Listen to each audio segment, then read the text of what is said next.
I was in a franchise-type business. Primarily, I was the only employee, although I had a couple part-times. And developed some issues with my hands and arms that became very limited in use. Very painful. And very painful. Sleep was a real problem. Had surgery on my hands, carpal tunnel surgery, thinking that might help the situation a little bit. All this time, I was losing money in my business because I could not concentrate. I was deprived with sleep, and therefore I didn't have the enthusiasm to do the follow-up, to do sales, do the work required. Decided that I would just lunge at this physical thing until I found answers. And within a couple months afterwards, the Lord answered. Yeah, we went to a doctor that was totally not related to what we eventually had the surgery for. Then there was about a year of rehab, and all this time was no income. We're already in debt up to our eyeballs, but we continue to live off the credit cards. I had a very good credit rating, and some of those were very, very high limits, unfortunately. Here I had a husband that had worked hard his whole life, always upfront, honest. We did it by the rules, and this still happened to us. One of the hardest things for me at that time was seeing him for 3 years in so much pain, not being able to cope, not being able to figure out what to do next. We had goals for when we got older of doing other things when it was time for retirement, on good goals. And that's all gone now. Mm-hmm. Well, I was really overwhelmed when I finally added up the total debt load. That was astonishing. But God has not given us the spirit of fear. Mm-hmm. And with His help, we can overcome, and He provides overflowingly. I felt like I had lost my ministry as well, because I had been very involved in caregiving, but not being paid for caregiving. And involved in card ministry, just any helps type of thing. Encouragement. I had no money to buy stamps. I didn't have money to go in the car to visit people in hospitals or nursing homes. I felt lost. There were some very difficult moments as far as me emotionally. Right, dear? Yes, there were. Yeah. We did have a lot of support during this time. From the time, friends, family, close friends for prayer times. We went to a debt management company, and with their help, we had to pay them some money up front and then eventually start saving in that account. And we started to take care of them one by one. And that's when we really started seeing the benefits of the Lord. Yeah, when our heart is overwhelmed, lead us to the rock that is higher than I. We went to a graduation party for a gal that we barely knew. In fact, I don't think we'd even met the gal, but we knew her parents a little bit. Another couple showed up that we knew casually, maybe a little bit more than casually, but Dave, the man asked Dave how things were going, and Dave decided to open up to him. And Dave doesn't really open up to people about this at all. But he started talking to this man, and out of the blue, this man offered us a huge amount of money that we had no idea they had to offer. And we prayed about it, and we accepted that, and that was the start to be able to make some of the payments that started reducing the credit cards. We were overcome, but then we were overflowing with what God had done for us. Right. I think that's it in a nutshell.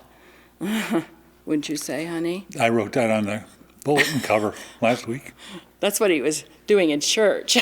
Well, I really appreciate Dave and Marie sharing their story with us and just being open and honest and transparent. In fact, on every campus, let's just say thank you to them for sharing their story with us. Can you do that with me, please?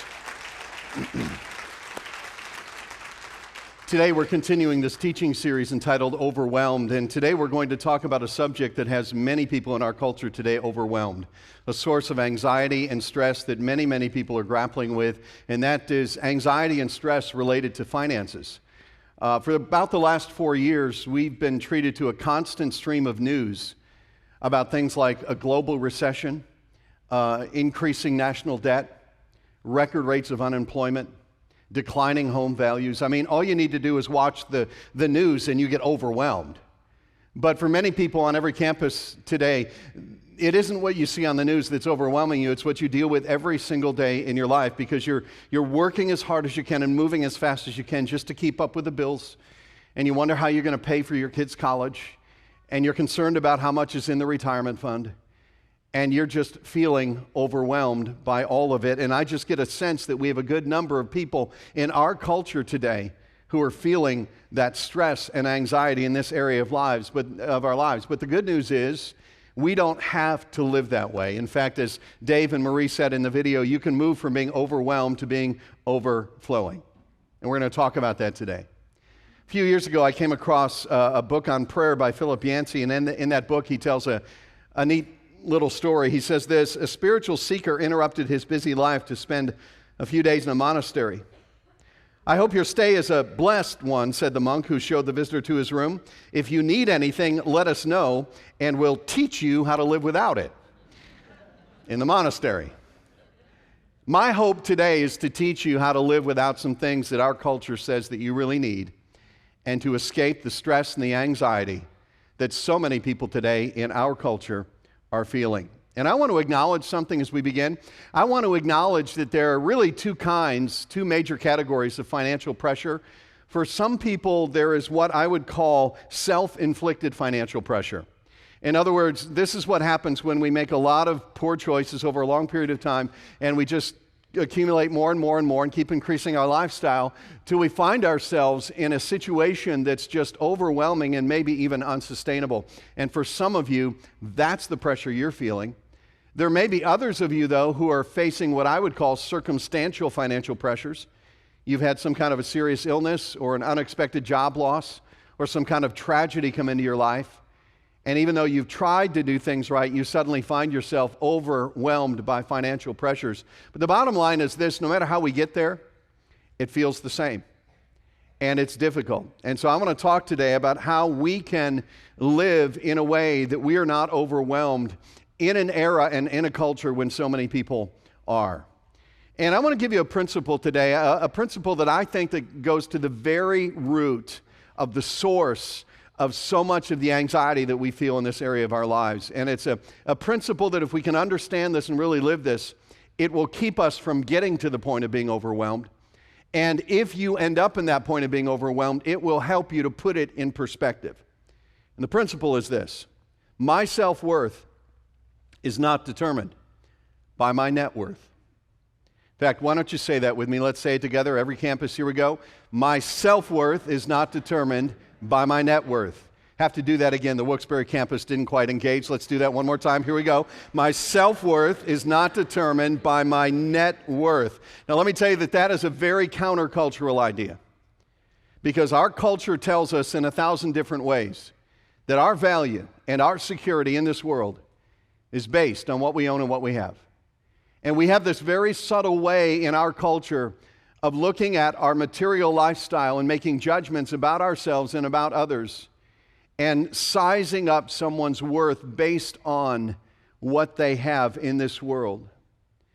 And when we begin to believe this lie that our self-worth is based on our net worth, then we are going to make the pursuit of material things our highest priority. And when we do that, we will suffer from the stress and the anxiety that comes with making that your highest priority in life. My self-worth is not determined by my net worth. And we're going to explore that idea today from Scripture. If you have a Bible, turn to Philippians chapter 4. If you don't have a Bible, that's okay. You'll see the passage on the side screens. Let me encourage you also to take out the note sheet that's inside the bulletin. Use that as a way to follow along, and use that as a place to write some things down that you may want to remember and reflect on in this coming week. And let me also encourage you to take advantage of the app notes on the inside of the note sheet. This is a great way for you throughout the week to continue learning, because we believe the weekends are just a springboard, that what you learn on your own 5 days throughout the week is probably more important what you learn here in the time that we spend together. So use that with your small group, with your family around the dinner table, however you want to take advantage of that. Now, before we jump into this passage, I think it's really important for me to give you some of the backstory behind the words that we're about to read here. These words that we're about to read were written by a man named Paul, also known today in church world as the Apostle Paul. And Paul was a wealthy man at one point in his life. But then he became a follower of Christ and lost everything because Christianity was illegal. At this point, he had been arrested and put in prison, and he was waiting for 2 years in the city of Rome for a trial to take place that would determine whether he would live or die. And while he was there in that prison in Rome, he decided to use some of his time writing letters to the believers in the churches throughout Europe in the first century. And this was one of those letters that he wrote. It was written to the believers in the city of Philippi. And what had happened is that these believers had heard about his situation and sent him a financial gift to try to make his imprisonment and his situation a little bit more bearable. So as you come to the end of this letter that he writes back to them, there's this section where he gives thanks for what they had done for him. And in this section, there's just some incredible insight about how we manage our overwhelming financial situations. Let me read this for you beginning in verse 10. He says this, "I rejoiced greatly in the Lord that at last you renewed your concern for me. Indeed, you were concerned. In other words, you wanted to help, but had no opportunity to show it. You didn't have the means to do so." And then he goes on to say this, "I'm not saying this because I am in need, for I have learned to be content, whatever the circumstances. I know what it is to be in need, and I know what it is to have plenty. I have learned the secret of being content in any and every situation, whether well-fed or hungry, whether living in plenty or in want. I can do all this through him who gives me strength. Yet it was good of you to share in my troubles." Now, as you hear those words, just remember one more time, these were not written by a guy who was sitting on the beach in the Bahamas. These were words that were written by a man who was unjustly imprisoned, waiting for a trial, living on rations, wondering whether he would live or die. And yet, in spite of all that he had lost and all that he was experiencing, he was not overwhelmed. And why is that? I think there's one word that comes up twice in this passage, and I think this single word explains why Paul was able to have so much peace in the face of so much loss. And it's this word, contentment. I think contentment is a key to navigating the financial pressures that you may be feeling in your life right now. Now, let me explain what contentment isn't. Contentment isn't apathy or laziness or complacency. That's not what we're talking about when we talk about contentment. In fact, the Bible encourages us to work hard, set goals, and make a difference in this world. In fact, Paul himself knew what it was like to push hard.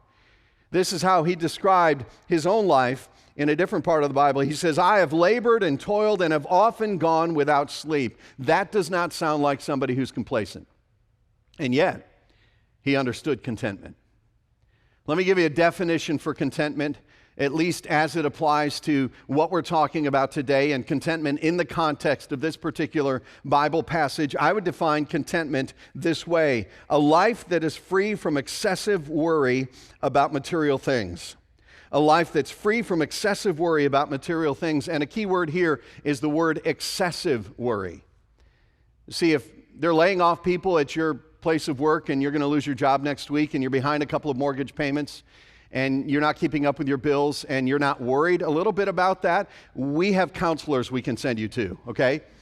Excessive worry is when those pressures begin to consume me. And they begin to affect the way that I relate to the people in my life that I say that I love, because I lash out to them in frustration. And I begin to doubt my self-worth because of my net worth. And what contentment is, it's just a freedom from all of that. And it's the freedom to say that I am who God sees me and knows me to be. My life is not defined by where I am financially right now. And let me say this, contentment is not something that just poor people struggle with. Many wealthy people struggle with contentment as well, because it seems like no matter how much they have, it never quite seems to be enough. There are people on our campuses who will hear this message this weekend, and some of you make more than $100,000 a year, and you're not content because you wonder how you're ever going to make it on that. See, contentment isn't confined to any income bracket. We all struggle with contentment, and it's a lack of contentment that sometimes leads to overwhelming circumstances, and it's a lack of contentment that causes us to freak out when we find ourselves in those overwhelming circumstances. So let me tell you three very big, major, important things about contentment. The first big, major, important thing about contentment is this: contentment is not something we buy, it's something we learn. Let me go back here to verse 11. He says this: I have learned to be content. And he says it twice just to emphasize it. It comes up again in verse 12. I have learned the secret of being content. And so here's the first thing we need to understand about contentment. Contentment is a learned skill. It's something that you must develop. It's a mindset that you must cultivate. It's like learning to play golf or learning to play piano. It doesn't just happen. It won't happen naturally. We have to make an intentional effort to develop a heart of contentment. Now, here's why we have to work at it. Here's why it's something that has to be learned and not something that comes naturally. I think there are two things that work against us all the time, two factors that make it challenging for us to find contentment on any lasting basis. And the first thing is this: our own human nature.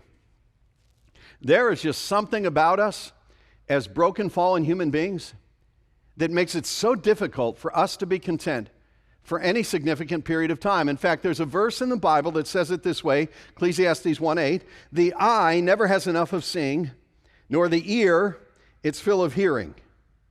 Okay, so it's kind of like Thanksgiving dinner.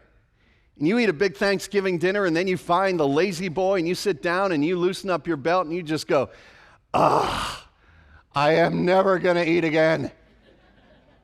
And then 2 hours later, you wake up from your nap and you say, man, I could really go for a turkey sandwich right now. See, whatever it is, it just never seems to satisfy completely.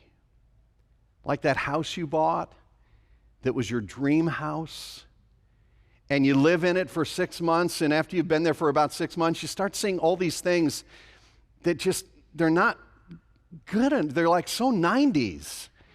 And you start making this list of all the things that you need to upgrade, or that car, that new car that you got, you were so excited about it, but about a year goes by. About the time the new car smell wears off, you begin mentally shopping for the next car, right? And it's not just material things. It happens in marriage, doesn't it? You know, when you first get married, the only thing you can see in your spouse is all those wonderful attributes that attracted you to them. But it's not too far into the marriage when things shift a little bit, and pretty soon all you can see are the things that irritate you. And you begin mentally comparing your spouse to somebody else's spouse.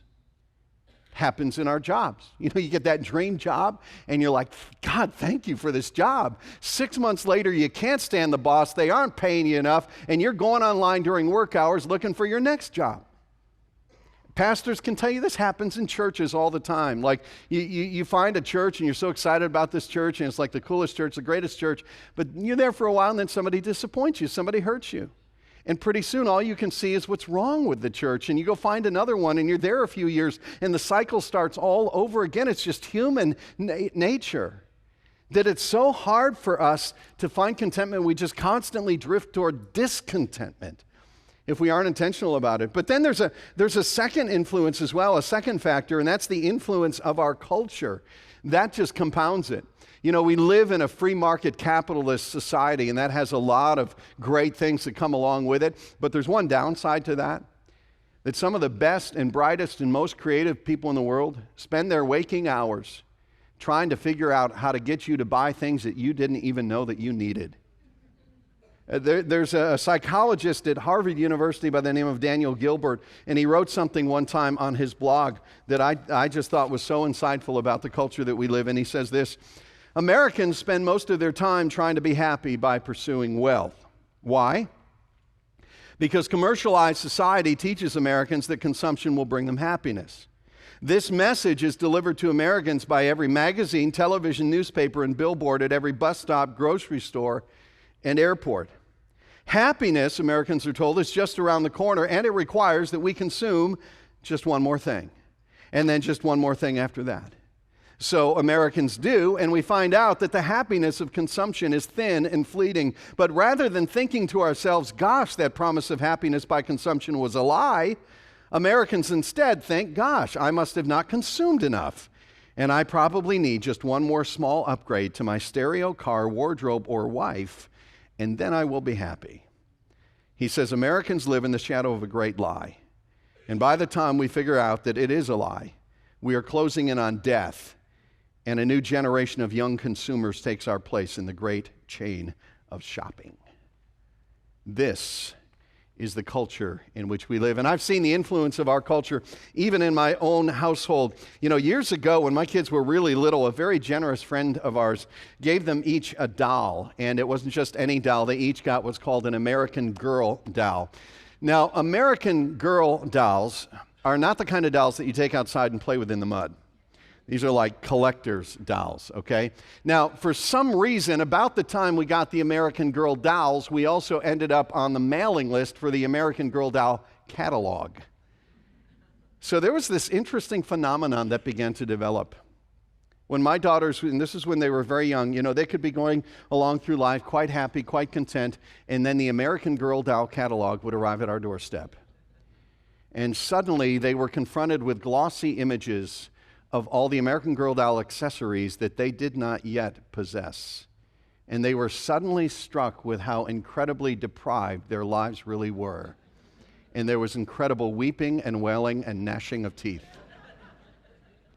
Isn't it a good thing that we outgrow that when we become adults? Here's the truth. We do the same thing, just with bigger price tags when we grow up. And I'm as guilty of that as anyone. I can be so seduced by the messages of this culture that get me to think, you know what? I shouldn't be content. I need more. I need better. I need shinier. I need nicer. And so the point is this: contentment will not come naturally. It is something that has to be learned. It is something that we've got to work at every day and fight for every day and cultivate in our minds and in the minds of our kids. Okay? Second big, major, important truth about contentment is this: contentment is not about having the right circumstances. It's about having the right heart. See, this is one of the great lies that we are tempted to believe. The lie goes something like this: well, you know, I could be content if only I had, you fill in the blank. I will be content someday when I get that promotion, when I get that house, when I get that spouse, when I get whatever. And we begin to believe that our lack of contentment is not our fault. The problem is these circumstances that God has put me in. If He would just change my circumstances, well, then I could be content. And listen to what Paul says in this letter to the Philippians. He says, I have learned to be content whatever the circumstances. I know what it is to be in need because he was in severe need at that moment, and I know what it is to have plenty because he lived there in his life years earlier. I've learned the secret of being content in any and every situation, whether well-fed or hungry, whether living in plenty or want. In other words, he just wants us to be very clear on this fact, that it doesn't matter whether you have a lot or have a little. Contentment is not defined by your circumstances. It's not an outside job. It's an inside job. It's about what's going on in your heart. Let me tell you, this past week I've been reminded in a powerful way that contentment need not be defined by our circumstances. My family and I had the privilege of hosting 3 of the kids from the Daraja Children's Choir, 3 of the 24. They stayed in our home for a few days this week.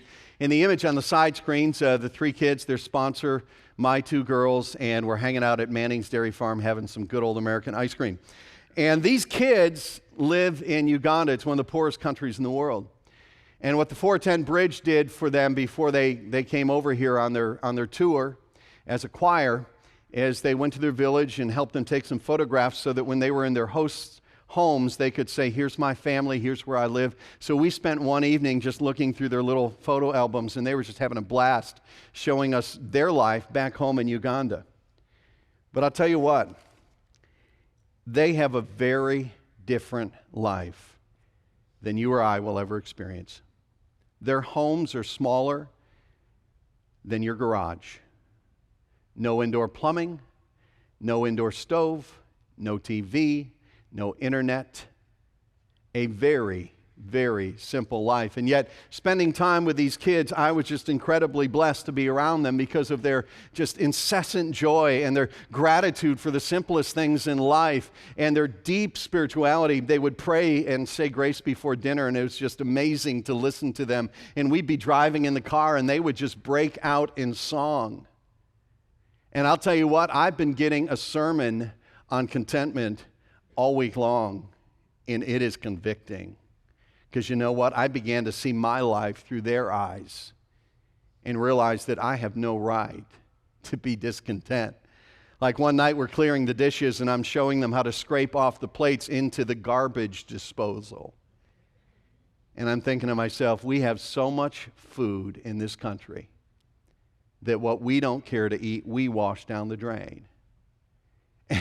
And then we were looking at photographs, and one of these young ladies showed me where she lives, and she points off in the picture in the distance, and she says, over there is the well where we get our water. I have to walk every day and fetch water. It's about a 10-minute walk. And it wasn't too long after that, she said, Papa Mark. That's what they call me, Papa Mark. Don't you try that. They can get away with it. She says, Papa Mark, can I have a drink of water?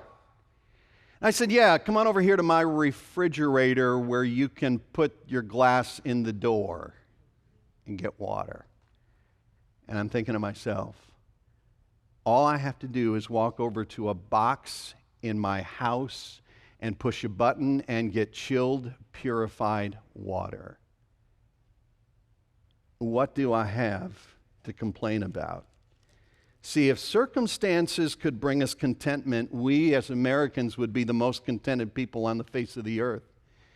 Because we've got the best health care, we've got prosperity, we've got more food than we can eat, and yet instead of being contented people, we are some of the most discontent people on the planet at any time in history. Because contentment is never about your circumstances. It's about what's going on in your heart. And if contentment is not a part of your life now when you have little, it won't be a part of your life when you have much, because it isn't about what's going on around you, it's about what's going on inside of you. There's another letter written from the same prison to not a church, but to a young man by the name of Timothy. And Paul writes to him and gives some similar instruction about contentment, and he gives a caution to those who think that maybe some different circumstances would be better for them. Look at the back of the note sheet, 1 Timothy 6, beginning in verse 6, it says this, and he's contrasting here financial gain and the value of financial gain. And he says, but godliness with contentment is great gain. In other words, that's true wealth, godliness with contentment, because you can buy a $5,000 mattress, but money won't buy you sleep. And your money will buy you a sweet vacation with your family, but it won't buy harmony. And you can buy a really nice house with money, but it won't create a loving home. And you can retire well with enough money, but you won't be at peace with God. See, the greatest gain is not financial gain, but it's godliness with contentment. And then he goes on to give a little perspective here. In verse 7, he says, for we brought nothing into the world, and we can take nothing out of it. Like, we all know that, but we forget that. Like, whatever you have, you leave, it stays here, right? And your kids fight over it, and eventually it ends up in a landfill. And so when you go to Best Buy next week and you talk to the salesman, say, yes, can I see a flat screen TV that's going to go to the landfill? Because that will help you to keep it in perspective.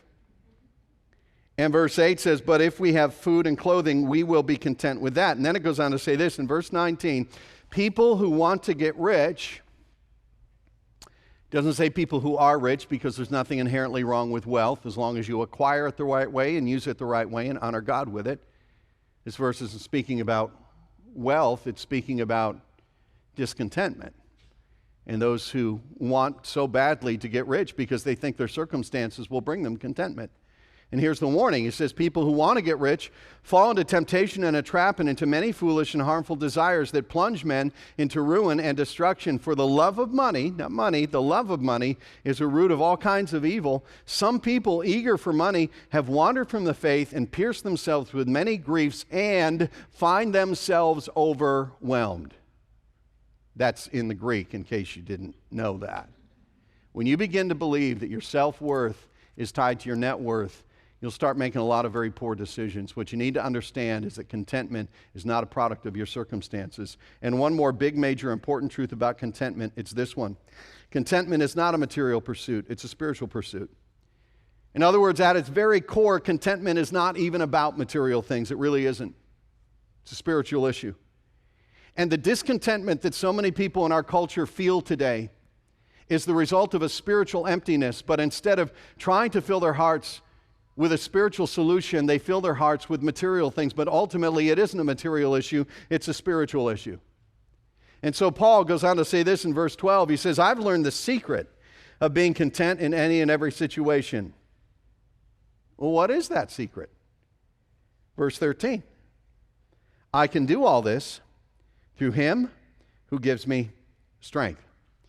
And by the way, in case you didn't grow up in church, this is one of the best known and most misunderstood verses in the Bible. If you grew up in church, you might remember it this way. I can do all things through Christ who strengthens me. And this is one of those verses that Christians like to put on what I call Jesus junk, like coffee mugs and bumper stickers and refrigerator magnets. And we think it means that if I'm a Christian, I can do anything I put my mind to, which means I can win the championship game, I can start a business from scratch, and I can do all things through Christ who strengthens me. In fact, there was a well-known boxer in the 1990s named Evander Holyfield. He actually had this verse put on his boxing shorts when he was going up against Mike Tyson. So for him, I can do all things through Christ who strengthens me means I can beat up Mike Tyson. And he did, but he kept it on his shorts, and then he faced Lennox Lewis, and that didn't go so well in the next fight. So we kind of think this is like a blanket guarantee that anything I try to do is going to succeed. You know what we've done in our culture? We've turned this into a verse about success. We totally forget that Paul was writing this from a jail cell. This isn't a verse about having success. It's a verse about having contentment, even when nothing in your life looks like a success. It's a verse about having contentment even when your life stinks. I can do all things through Christ who strengthens me means I can have the strength to say that I don't need to have everything that this world tells me I need to have to be content. See, here's the secret to contentment. The secret to contentment is to have a heart that is so filled with the joy of Christ that your circumstances become almost irrelevant. And yeah, the value of my home may go down, but my value in the eyes of God never will. And my retirement account may not be much to brag about, but my eternity is secure.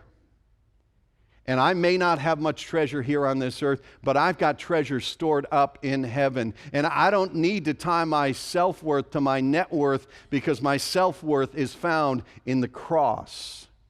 And that'll never change.